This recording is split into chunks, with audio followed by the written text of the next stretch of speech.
Coed poeth. Mae coed poeth yn bentref datblygod wrth i ddiwydiant dyfu yn yr ardal yn ystod y 4edd ganrif ar 15.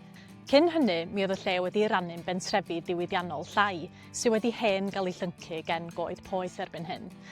Un o'r ardaloedd llai yma oedd Smelt, wedi ei enwi ar ôl y gwaith mwyndoddi plwm oedd yn digwydd yno, ac mae'r enw hwnnw yn dal i weld yn enwa rhai o'r strydoedd yma.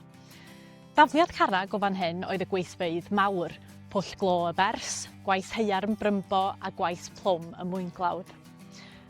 Hawdd fydda meddwl felly mae enw cymharol ddiweddar o gyfnod y chwyldro diwydiannol ydi coed poeth, ond mae o'n enw llawar hŷn, a'r cofnod cyntaf ohono fo yn dod o 1391.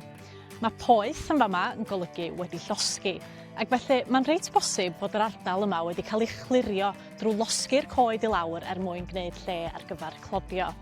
Awgrym fod cloddio ar gyfer mwyna wedi bod yn digwydd yn fan hyn ers canrifoedd maith, ymhell cyn y chwyldro diwydiannol.